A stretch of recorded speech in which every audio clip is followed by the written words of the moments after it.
Did God command Abraham to sacrifice his son Isaac or Ishmael? First of all, it is crucial before I begin this episode to clarify that I usually don't take any political stance, and I don't discuss any political topics on this channel. All the subjects I talk about on this channel are related to religion, faith, and how they impact humanity at large. Unfortunately though, when it comes to talking about Israel and Palestine or the Israeli-Palestinian conflict, it is nearly impossible not to fall into a political pit, even though I will approach the topic from a religious and faith perspective. Because really, let's face it, at its core, it is a millennia-old Jewish-Islamic conflict. A political conflict and human rights violation that have been ongoing for nearly 27 centuries. The main root for this conflict is a matter of faith, a belief that some people think that God granted them the right to the land. Some believe they have the right to exterminate their fellow human beings and seize their land, claiming to be the rightful heirs. Some even believe that God takes on the role of a political leader, granting lands, setting borders, commanding killings and wars, and helping establish dominance over other human beings. The power of religious beliefs. Today, those who believe themselves to be the true descendants of Abraham the patriarch and the rightful heirs of the land granted to them by God are paying the price.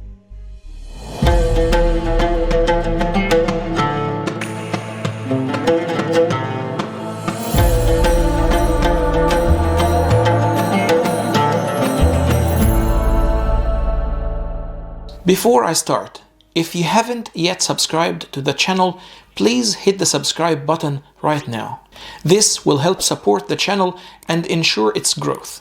If you want to ensure the continuity of this channel and support its mission and message, please consider supporting my work on Patreon. The address is on the screen. Now, let's start. For 2,700 years, a political struggle and ethnic cleansing of other nations have been built upon faith, religious texts, and alleged divine promises. The problem is that at some point, whether you are Muslim, Christian, or Jewish, you believe that God is a political leader who promised lands in the distant past. He set borders, commanded wars for the favor of his people. And now the conflict is over who? Between the Palestinians and the Israelis. Who has the rightful religious claim to the land? And who is the legitimate heir to Abraham's legacy that God supposedly promised and granted? Muslims during Eid al-Adha insist that Abraham was about to sacrifice his son Ishmael, but God ransomed him with a great sacrifice.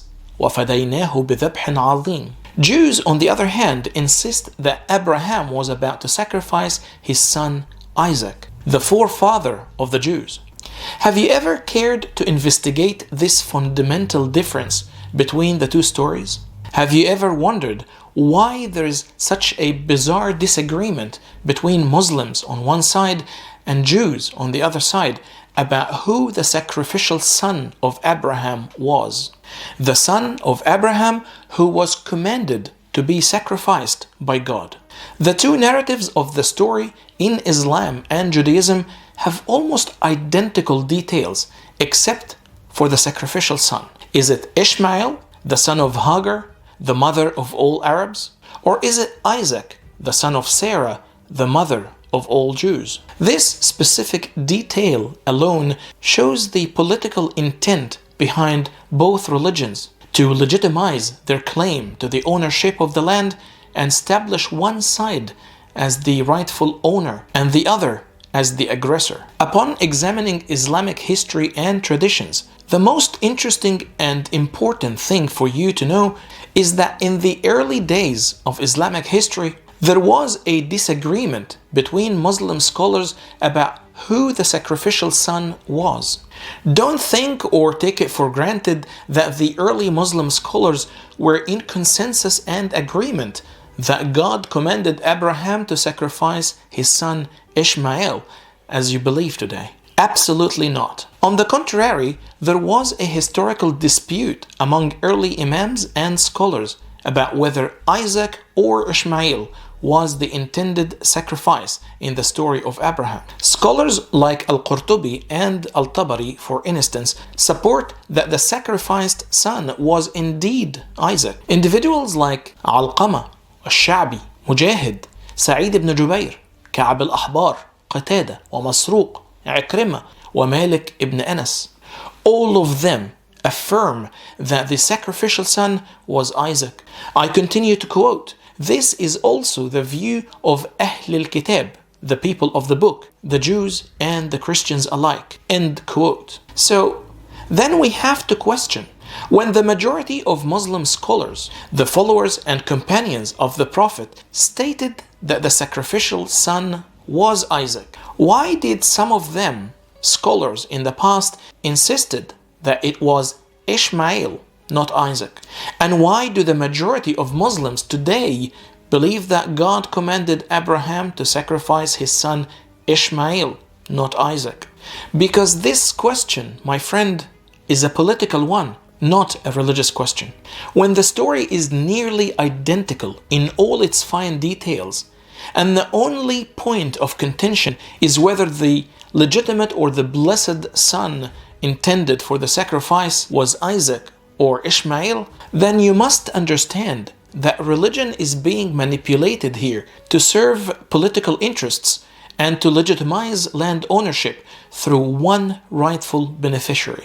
The Israeli-Palestinian conflict will never end as long as each side believes they are the rightful heirs to the land and the original inhabitants of the region, and that the other side is the aggressor who has taken their land. Is Israel the one with the rightful claim to the land that God supposedly promised them? Hence, it is known literally as the Promised Land?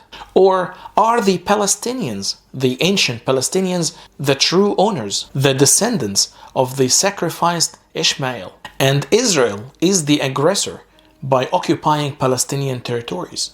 And who do you think initially invented this Israeli-Palestinian conflict between the two sides? The truth is, whether you believe in any of the three Abrahamic religions, you must realize that the entity that initiated this conflict from its inception and started this bloody dispute is God Himself. It is a matter of religious faith in the three Abrahamic religions. Regardless of which of the three religions you follow, you believe that God promised Abraham and his descendants this land, regardless of whether you are Muslim, Christian, or Jewish, and regardless of which sacred text you believe in, the Quran or the Bible. You still truly believe, according to your book, that God promised Abraham and his descendants this land we call Israel today. Let's go back to the beginning and trace history to understand the story from its roots. I hope you can see how human perception of God and their blind faith in matters that may have not occurred in the distant past have turned God into an instrument for political purposes, and sometimes a human rights monster. First, let's address how God promised the land to our ancestor Abraham. In the book of Genesis, chapter 15, it is mentioned that God made a covenant with Abraham, saying, I quote, "On that day the Lord made a covenant with Abraham and said, to your descendants I give this land, from the river Nile of Egypt to the great river, the Euphrates." And let's not argue here about the borders of the land. Whether it is from the Nile to the Euphrates or just the land of Palestine, that's not the point. The point is, God promised Abraham the land. All right then, you want to believe that God distributes lands and such? Sure, never mind. But surely, when God promised and granted the land to Abraham, it must have been an empty and unpopulated piece of land. So that's why He promised it to him, right? A piece of vacant land that God granted him. Isn't that the case? No, no, no. Absolutely not. God gave Abraham a piece of land where other indigenous people were already inhabiting the land. That's what the book of Genesis says. He gave him the land of the Kenites, Kenzites, Kadomites, Hittites, Perizzites, Rephaites, Amorites, Canaanites, Girgashites, and Jebusites. 10 indigenous tribes or nations were already living in the land. What do you say about these people? Well, God promised, so it is done. We have the political leader on our side who promises lands and can also order genocide. So no problem. Genesis says, because God has driven them into your hand, as been told to Moses and Joshua later on. God gave them to you to kill and take their lands. Do you really believe that God promises lands and even commands the extermination of people to seize their lands? If you believe so, that's a pity. But make no mistake and focus closely here. The 10 nations I just mentioned, none of them include the Palestinians. Wait for it. Don't rush. It's a divine political plan. So God decided to promise Abraham the land of the Canaanites. Yes, the Canaanites who were the original inhabitants of this land. This is confirmed by the Torah, ancient Egyptian inscriptions in Tell el-Amarna, and the modern archaeological findings. Yes, the Canaanites were the original inhabitants of the land. Researchers and scholars today are certain that the Canaanites were not politically united as a kingdom, yet inhabited the land as indigenous people since the Bronze Age. They consisted of several ethnic tribes living in the regions of southern Syria, Lebanon, Palestine, and Israel. And you will find the references and sources from Live Science in the description box under the video. The point, my friend, is that you strongly believe that God decided to promise Abraham this land for him and his descendants. And after God made this promise to Abraham in the book of Genesis, he reiterates it to Moses in the book of Exodus, chapter 3, verse 17. The Lord said, I have indeed seen the misery of my people in Egypt. I have heard them crying out because of their slave drivers, and I am concerned about their suffering. So I have come down to rescue them from the hand of the Egyptians, and to bring them up out of this land into a good and spacious land, a land flowing with milk and honey, the home of the Canaanites, Hittites, Amorites, Perizzites, Hivites, and Jebusites. End quote. So yes, the land wasn't empty.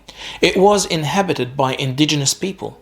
But that's alright. God has no problem with ethnic cleansing and granting lands taken from one nation and given to another. Rest assured, genocide is perfectly moral in this context. Or at the very least, that's what you believe.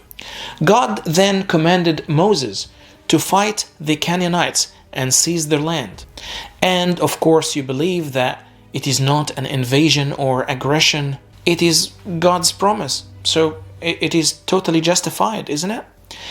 And to enslave those remaining of the Canaanites in the new kingdom of Israel. That is also godly and justified. I don't see a problem. So where were the Palestinians then up until this point? During that period, the Palestinians were already present in the southern region of the land of Canaan, whether according to the references in the Torah, the Palestinians themselves, regardless of their origin, since there is a scholarly debate about that, whether they have Greek origins and then later they intermingled with the Arabs, or they have Arab origins, that is debatable. But this is not our concern here. Regardless of that, the important point is that the Palestinians appear in the historical records and texts after they fought with one of the Canaanite tribes, and they have already come to inhabit the region since. Years passed and centuries went by. The holy books, whether the Torah or the Quran, claim that the children of Israel were in Egypt, and led by Moses, they left and they headed to the land of the Canaanites. This land later became inhabited by both Canaanites and Palestinians. They claimed that the land was originally theirs and that God Himself granted it to them. Consequently, wars and hostilities began between the children of Israel on one side and the extermination of the remaining Canaanites and waging war on the early Palestinians on the other side. God had promised them the land. You have a problem with that? It's a perfect claim for an aggressor. The sad reality is that this is a doctrine shared by all Abrahamic religions, not just Judaism. Even if you argue that the Torah has been altered and this discussion is futile, it doesn't matter. Both the Bible and the Quran assert that God promised the land to the children of Israel along with Moses. In the Torah, in the book of Exodus, chapter 23, it is mentioned that God said to Moses, "I will send my terror ahead of you and throw into confusion every nation you encounter. I will make all your enemies turn their backs and run." Enemies? They are the indigenous people inhabiting the land. They are enemies? The Quran also confirms and emphasizes this in Surah Al-Ma'idah, Surah number 5, verse 21, where the Prophet Moses addresses the children of Israel, saying, "Ya qawm udkhulu al-ard al-muqaddasa allati kataba Allahu lakum." My people, enter the holy land which Allah has ordained for you, and do not turn your back, for then you will turn about losers. In this context, God takes on the role of a political leader, designating lands for a certain people and allowing them to displace the original inhabitants, who were the Canaanites and other indigenous tribes in this region. Divine colonization and sacred genocide. To be honest, there is no real difference here between the children of Israel and the Palestinians, as both entered and claimed the land of Canaan as aggressors in the first place. Since then, the conflict between the Israelis and Palestinians began. One group claims that God granted them the land, while the other group argues that they arrived first. You believe your holy book, whatever that is, in saying that God is the one who initiated this conflict. This brings us back to the story of the Prophet Abraham and the dilemma of whether his sacrificial son was Isaac, the father of the Jews, or Ishmael, the father of the Arabs. At the inception of Islam, the Palestinians were indeed intermingled with the Arabs, considering themselves as Arab tribes. As Islam and Judaism both believe that God Himself promised the lands and designated it to Abraham's rightful beneficiary and his descendants, the role left for us was only to determine who is the rightful heir to the land is, so that the war becomes a holy war and the crime becomes justified. Neither party sees themselves as invaders from the outset. Let me give you the core of the Arab-Israeli conflict, how it started, why it started, and at what point exactly. The Muslims, or more accurately, the Hagarenes, as they were referred to in ancient literature. That was before they were ever known as Muslims. They were in consensus and alliance with the Judeo-Christian sects known as the Judeo-Nazarenes against the traditional rabbinic Jews. In the process of recruiting Arabs to fight in the holy war against the Persians and the Byzantines, alongside with the Judeo-Nazarenes, to reclaim the Holy Land. The Judeo-Nazarenes were like, you know what, we are cousins, descendants from the same ancestor. And God designated and promised this land for Abraham and his descendants. You are the descendants of Hagar through Ishmael, and we are the descendants of Sarah through Isaac. Let us join forces and put our hands in unity. And indeed, the Hagarenes succeeded in conquering Jerusalem. They took it off the hands of the Persians and Byzantines. At that time, there was no issue or no reason to debate who was the sacrificial son was, as there was an agreement between Muslim scholars that it was Isaac, as we saw earlier, but there was no reason for the conflict. It was needless to debate because it wasn't a problem as long as we are all cousins on the same boat with one land. However, as the strength of the Hagarenes grew and they gained more power, they started to define their identity even further. The reign of Abd al-Malik ibn Marwan. From that point, they identified as Muslims and mentioned it for the first time in the Dome of the Rock Mosque. In this light, it is not strange afterwards to find differences and debates among jurists and Muslim scholars about who the rightful heir to the divine promise is. Despite the story's congruence between Jews and Muslims, each claims that their father is the rightful owner of the land and that the other is the aggressor. What's happening today before your eyes in Israel-Palestine, the violations, the wars, the hatred, the bloodshed, including death of children, and the displacement of families and their kids, it's all due to the belief in a divine promise, the absolute faith that God, as a political leader, promised lands, granted them, and permitted aggression against the original inhabitants, much like a tyrant father who seizes what doesn't belong to him. So when he dies, his children fight over the inheritance as enemies, not as brothers. In conclusion and in summary, I'd like to repeat that in this video, I'm not taking any political stance on the Israeli-Palestinian conflict.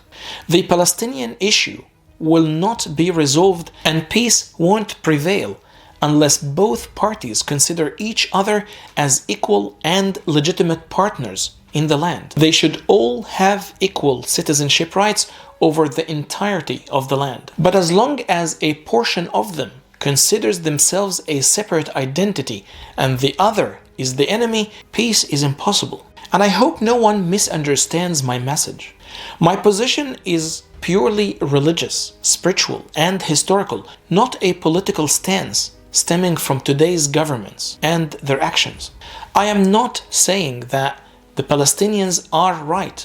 I truly empathize with their situation, condemn any aggression against them, and consider it unjust. And similarly, I'm not saying that the Israelis are right either.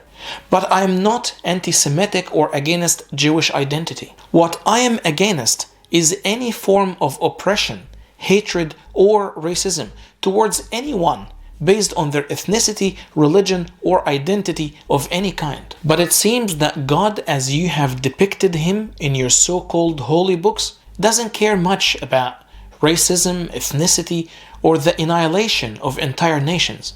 The Abrahamic religions have fashioned a political monster out of God, and God is innocent of the alleged promises you attribute to him. Peace and love to you all.